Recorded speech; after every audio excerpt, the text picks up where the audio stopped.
It is certainly important to have opportunities such as the one today, and I'm very grateful for the Compact project to have organized this symposium.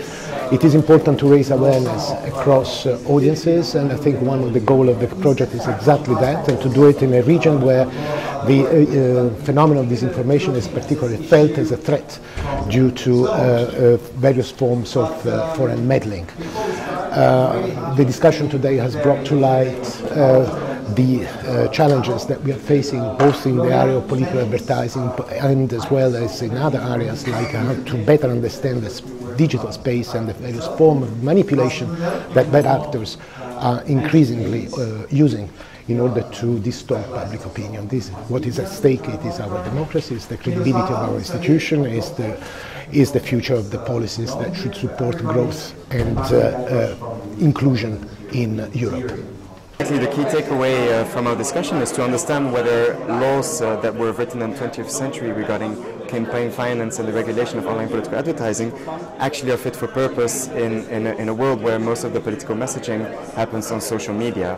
And the code is a good step in the right direction to create some form of accountability and transparency on online political advertising, but now we actually need to go further to see how it applies within a national context and how the Commission can actually help to improve it and to ensure that those that advertise and those that pay for it actually respect the limits that set in the national law. It's very important to look at the electoral integrity when it comes to disinformation.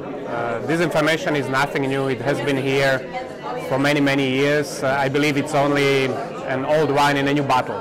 It's the means of how you spread disinformation that is what changed. What we need to ensure is to have enough tools to be able to detect this disinformation, to understand how it is amplified, but most importantly, to understand what sort of impact it has on electoral integrity. The main conclusion, I think, is that you need to work together, multi-stakeholder approach, where public-private sit together around the table and discuss the issues they see, define common approaches, and overlook the differences to create cooperation.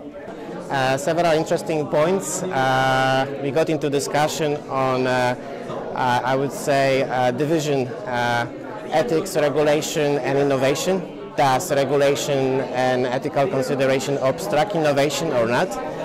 We had several different opinions within the panel and in the audience. One of the major points here is that there is expectation that GDPR can bring a lot of good to the process of facilitating innovation through good legislation. There is a positive feedback we received here from the audience saying that people foresee the recent or late GDPR as a good development, something that European Commission and Europeans can be proud of, something that is looked up to, and definitely we would like to see and work close to the Commission to developing those legal frameworks further, also to ensure enough flexibility and universality. One of the topics discussed today was emerging media like virtual reality and immersive media, which are just behind the corner. They would require different type of regulation. They bring new challenges in terms of digital identity, and we need a very flexible framework that will also cover not only the media available today, but also the media of tomorrow. Last point, digital identity. Part of the discussion was devoted to what digital identity is. We elaborated on different layers of digital identity. The first layer is the natural one, which we know. Basically, whatever I put online, whatever I put on my social media profile, this is public. I have control over it. I can delete it. I can decide to hide it from some individuals, from some groups. But there is another layer of which is bigger, a digital identity, which deals with what is inferred about me, which follows me, which is like my shadow or my ghost. So basically, this is all the data that is gathered around me, and it's shared between platforms and compiled and combined.